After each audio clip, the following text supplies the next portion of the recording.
Israël doit abandonner ses menaces d'annexion selon un émissaire de l'ONU. L'émissaire de l'ONU pour le conflit au Proche-Orient, Nikolai Mladinov, a exhorté mercredi Israël à abandonner ses menaces d'annexion et les dirigeants palestiniens à reprendre des discussions avec tous les membres du quartet, États-Unis, Russie, Union européenne et ONU.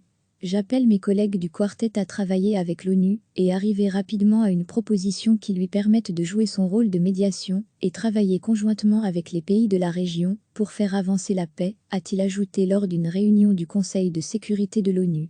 Sa déclaration, rarement aussi directe, survient au lendemain de l'annonce par le président palestinien Mahmoud Abbas de la fin de la coopération sécuritaire des Palestiniens avec Israël, qui projette d'annexer des territoires en Cisjordanie occupée. M. Mladinov a précisé qu'il s'entretiendrait jeudi avec les dirigeants palestiniens sur les conséquences pratiques de cette annonce, qui n'ont pas été précisées par M. Abbas. Une très grave violation du droit international, l'annexion de zones en Cisjordanie, représenterait une très grave violation du droit international et porterait un coup dévastateur à la solution des deux États, a poursuivi l'émissaire de l'ONU.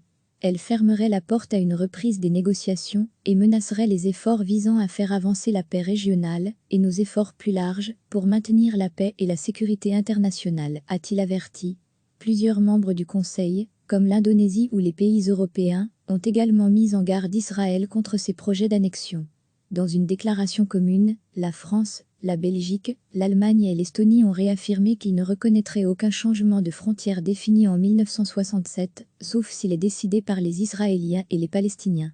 Nous exhortons fermement Israël à s'abstenir de toute décision unilatérale qui mènerait à une annexion d'un territoire palestinien occupé et qui serait alors contraire au droit international, ont ajouté ces pays en réaffirmant leur attachement à la solution de deux États, seuls capables d'apporter la paix dans la région, selon eux.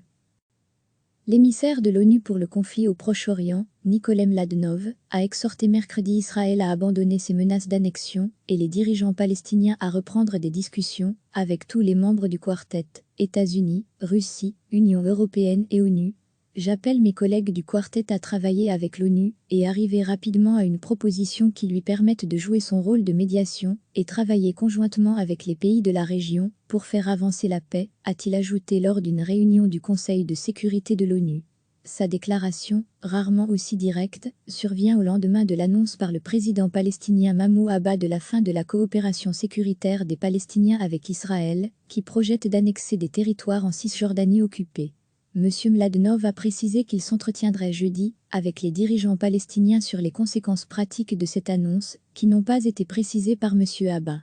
Une très grave violation du droit international, l'annexion de zones en Cisjordanie, représenterait une très grave violation du droit international et porterait un coup dévastateur à la solution des deux États, a poursuivi l'émissaire de l'ONU. Elle fermerait la porte à une reprise des négociations et menacerait les efforts visant à faire avancer la paix régionale et nos efforts plus larges pour maintenir la paix et la sécurité internationale, a-t-il averti. Plusieurs membres du Conseil, comme l'Indonésie ou les pays européens, ont également mis en garde Israël contre ces projets d'annexion.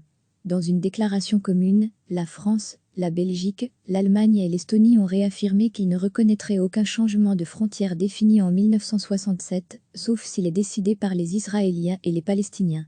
Nous exhortons fermement Israël à s'abstenir de toute décision unilatérale qui mènerait à une annexion d'un territoire palestinien occupé et qui serait alors contraire au droit international, ont ajouté ces pays en réaffirmant leur attachement à la solution de deux États, seuls capables d'apporter la paix dans la région, selon eux.